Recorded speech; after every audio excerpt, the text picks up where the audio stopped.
Voilà, tu opesi binombo te mingi bande konyo so bozolanda biso na libanda ya mboka. Précisément dans la République démocratique du Congo. Émission Éco internationale et l'invité. Et zo tambola toujours pour la musala na yango. Tolobaki ke ba nouveauté pe ba news o ba bengo na portugais ba novidad. To banda ko la kisabino. Émission Éco internationale et kiti awa précisément et pas il y a apôtre Mathieu Lenge to yebi susu. To yebite nini oyo ezali lelo donc makambo eza vraiment yako yinda donc Nzambe aza vraiment azosala na micro boyebi ya bino pasteur Flamme d'Angola na caméra tozali na évangéliste Cédric Makela l'homme valable toye awa précisément et pas il y a l'homme de Dieu. Bonjour apôtre Mathieu Lenge. Bonjour pasteur Flamme. Bonne santé na yo. Dieu fait grâce qui mes amis. OK, tout le monde église ezako organisé tout le monde abakomi c'est ici la maison de Dieu cité de paix.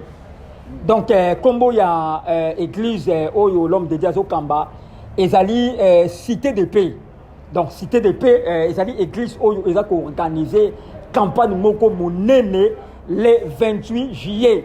Donc le 28 juillet oyo campagne eza yamakasi de Éco international to yaki awa vraiment poto loba to yeba eza ndenge nini et pas ya l'homme de Dieu ezali inspiration to ndenge nini.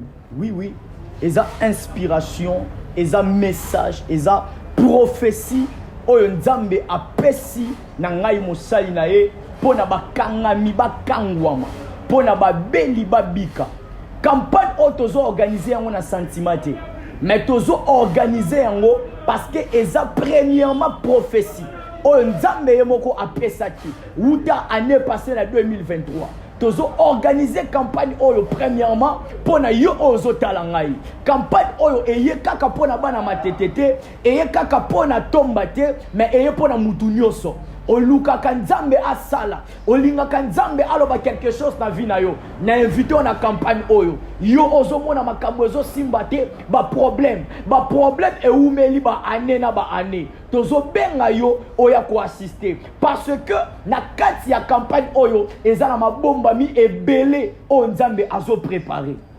Voilà, na kati ya campagne oyo ezala mabomba mi oyo Nzambe azako se préparer ndeko yo bela kamanda desi la kate yo ozala ba problème o lembi oke na église awa ozo solution te to bengi si yo le 28 février oyo oya ko mona ko vivre le boko ya Nzambe na nzela na apôtre Mathieu Lenge nazo invité pe papa Jean-Pierre Diongo Pipina na France yaka na campagne oyo ben Nzambe akoyeba na kopambola yo toza ko invité yo le 28 juillet oya na campagne oyo Nzambe akozala en action yo oyo ozalaka soko zi musala et comme na moment ba futa yo bazo futa yo te viens et vois yaka pe oko découvrir le boko ya Nzambe et le ngona mosali na ye apôtre Mathieu Lenge. Voilà apôtre Mathieu Lenge na yebi que jour wana ozalaka yo moko comme orateur na campagne wana. Oui na ozala ngamo comme orateur mais na ozala kaka ngamo te na podium. Okay. Mais na koyemba to ozala na papa José Nzita. OK, voilà, papa José Nzita déjà à cause de la parce que papa José Nzita a sollicité mine dans la campagne parce que il bougeait, il a bougé vraiment la campagne donc frère José Nzita, papa m'a pas ça. Frère José Nzita, papa m'a pas ça. Vous allez inviter la campagne il y a le 28. Puis ça biso et vous allez la référence nini frère José Nzita yoki déjà. Oui, toza juste na tomba. Pe campagne et vous allez car na tomba, non loin de l'église. Torosala ngaka na riel oya tomba na couloir o bateka ka ba couloir ba couleur. OK. Donc tokozala wana. OK. Voilà tokozala wana parce que tant tokozala wana au pluriel biso nyonso. Évangéliste Cédric, maître Daniel, héritier Kasongo akozala déjà na kin awa. Okozala na campagne wana, Maya Tomu okozala wana, Jean-Pierre Diongo Pipina. José Nzita de Bruxelles, il faut il faut dans la campagne voilà. Voilà l'homme de Dieu na lobi boyi est-ce que on attend on a toza déjà na ilanga. Toza déjà na ilanga na lobi boyi à part frère José Nzita.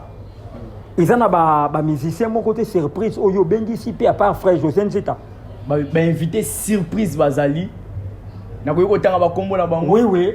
To bengi s'appelle maman Enis, yé pa ozala na kati ya campagne oyo.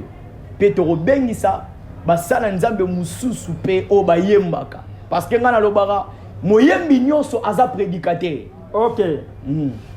Moyembi nyonso aza prédicateur. C'est ça. Mais aza ministre te aza ministre te. Eza na bayembo baza ba ministre, mais eza na bayembo baza parce que ministère eza pona nyonso mutu nyonso te. Eza na bato ba benga mabaza la ba ministre, mais eza na ba o ba benga mabaza la ba ministre te. Parce que lorsqu'on parle du ministère et loko il faut toyeba, eza premièrement toza na ministère de la parole. Pe toza na ministère ya diaconat, pe toza na ministère ya croix rouge. Ba ministère nyonso eza ba ministère te. Na ministère de la parole, to komona ba apôtre, ba prophète, ba évangéliste, ba pasteur na ba docteur. Mais na ministère ya diaconat, tozomona ba diacre, ba diaconesse, ba ancien, ba to bazana pona ko s'occuper na maramusu à l'église. Mais tant tozomona ministère ya croix rouge, tozomona ba protocole, tozomona ba sécurité, ba étanda et ainsi de suite. Voilà, mais Bible peut zolo ba ki kati na bino ba te ibata la mingi te. Mais le tokomi komona ba yembi mingo komona bande ko yemba frère Kingani, sœur Kingani. Lobi lobo komona komio pasteur nani, akomio prophète nani. Et ça vend ou bien comment? En réalité, vous savez, la Bible est en train de dire premièrement, le livre de Joël chapitre 2, le verset 28. Dans le dernier jour, je répandrai mon esprit sur toute chair. Vos fils et vos filles prophétiseront. Lorsqu'on parle de la prophétie, ce n'est pas seulement prophétiser comme ça, non. La prophétie, c'est premièrement la prédication. La prophétie, c'est premièrement l'évangile. Le fait de prophétiser, c'est le fait de prêcher. Et voilà pourquoi aujourd'hui, il y a plusieurs personnes qui comprendre en côté. Et bien, les gens le col en zambaloba, à côté molimo na ye, na ba vie na banzoto batunyoso. Bana ya mibali pe ya basi ba osakola. Et bien, les gens kanisa bango tu ba koma ba prophète. Bango tu ba zaba mutunyoso ko yuko za la ministre. Eza ya ngote. Okoti kozala moyembi mais oza prophète était, oza moyembi mais oza prédicateur était, oza moyembi mais oza pasteur était, oza moyembi oza évangéliste était. Et okoti kozala pe ba yembi bazala ba évangéliste parce que tant nzamba benga ba mutu basenga ba la kisaka ete lo lengeni na okoti ko benga moyembi moko okoti ko la mukalelo za moyembi toyebi moyembi mais na cachette nzambe akoti ko benga ye pe awendre ye akomisie prophète. Voilà, merci. Tu as toujours na apôtre. Nzamba monabino. Voilà, apôtre. Na monaka ba homme dédié bazalaka. Ceux qui bazaka organiser milulu ya munene le roi ba campagne boy. Au moins on a sali 3 ans.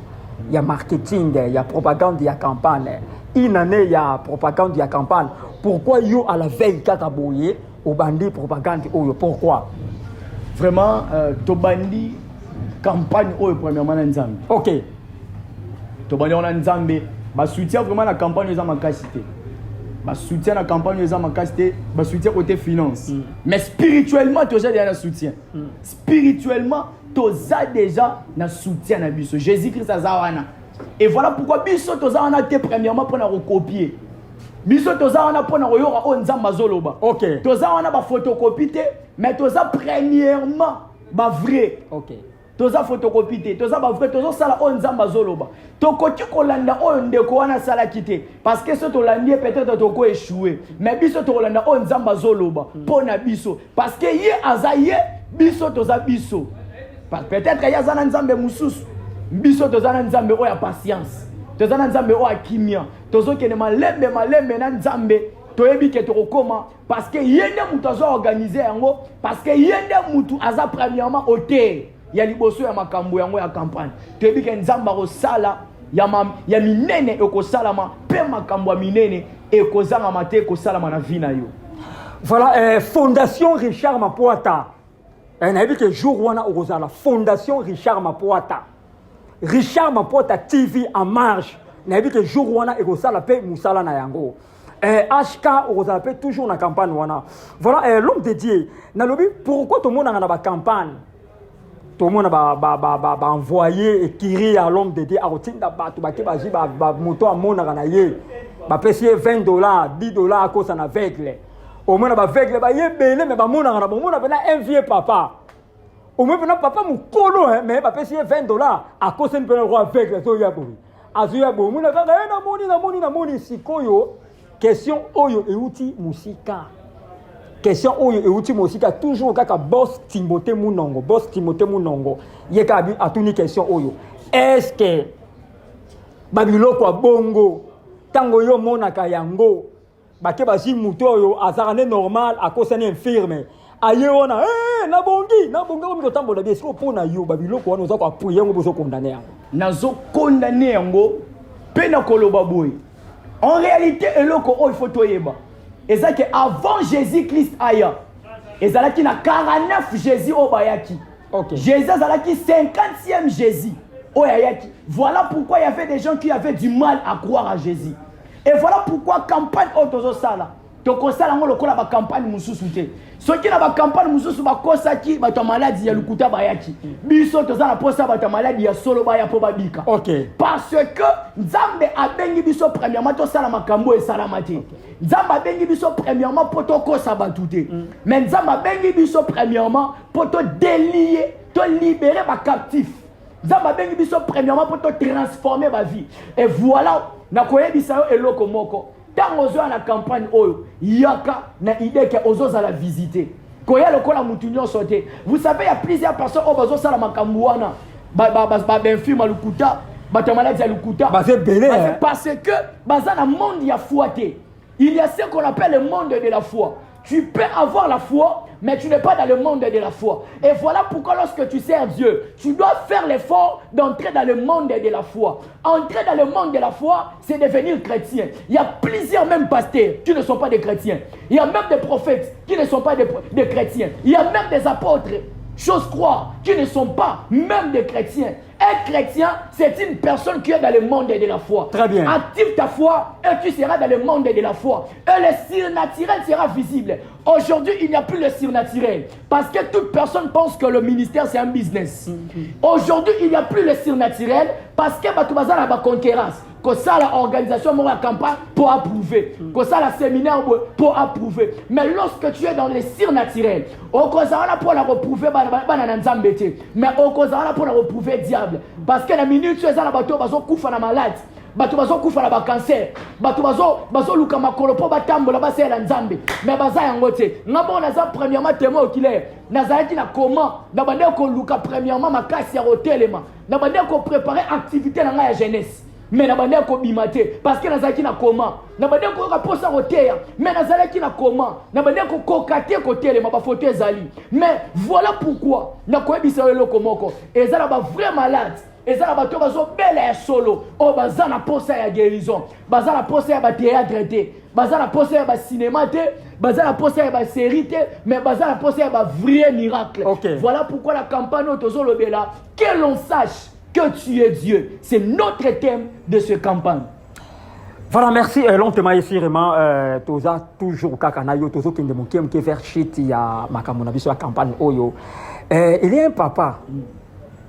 Aloba nanga bi pasteur flamme abinga na ndimaka pasteur moko te na monde entier ya loba ko na Congo te mais na monde entier il est congolais ngabi pona nini alobi ke ye akondima pasteur abile ti campagne yozo sala beke sala ngona mama yemo abi ke sala campagne na mama yemo ba maladi nyoso bazawana obondela pona mongo babika nde akondima yo.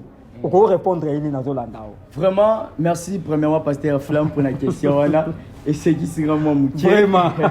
Et ça biloko o elobamaka. Ouais. Elobamaka mingi pe ya mingi. OK. Mais na ko ebisa eloko moko. Vous savez, diable a ebisi Jésus. Que soko za fils de l'homme mibuaka. Nzamba rotinda ba ange na eba sala nini? Ba yamba yo. Toke ko musika. Nzamba diable azo ebisa Jésus. Que soko za mwana nzambe sala nini bongo lisa libanga o esa nini ekoma lipa Jésus sala kutu ba miracle koleka wana ezala ba miracle mususu o esa difficulté mais diable akoya pona ko tenter yo tentation ezaka diable akoya ko lakiso ke te okoti ko sala yango mais lakisa biso non total cela veut dire que bazo tenter yo mais soko koti na kati ya tentation wana okobima faux Autozolobela parce que belé le loba comment va faux parce que batuana ba lobela ka bango bongo yango ba kenda osimba ba kisi pour bakende remeka yango lelo bazomona makambo na bango ezo marcher lisusu te parce que ba militaire lelo belé kufa te baraté pourquoi et voilà pourquoi na royebisa yo na campagne oyo tozo invité bino venez nombrer le malade tozo benga bino boya na campagne oyo nzamba kosala le Dieu des esprits des apôtres, le Dieu qui marchait avec les 12 apôtres, c'est le même Dieu qui va se manifester dans ces campagnes. Voilà pourquoi tozo benga bino boya tant ozoya yeba ke ozoya pour un miracle. Et oui que ça ba te belé tant ozo ke ne pas nganga azala rondima ki aozo ki si vie zo changer. Mais belé bazoya église bazon timate ke vie changer. Azala rondima. Bazon timate. Na toro tozo benga yo na foi. Oyebi jour wana soko za na foi te to repeso foi na biso. OK. Toko imposer yo foi na biso poka ka obika. OK. Poka kobika. OK. Voilà balobi eloko ya malamu eumelaka te héritier Kasongo mokonzi ya Bruxelles, Fondation Richard Mapoata, apôtre Idi Amin, maître Julio Consolata, maître Daniel Tumba, maître Idi Amin, mon avocate Cambez. Bozanga te na campagne wana.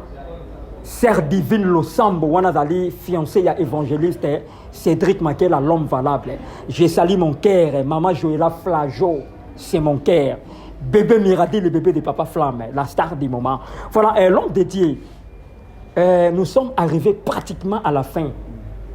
Il y a émission Nabiso, il y a Mokolo Nadelo. Nalobi Boye. Ça l'appelle.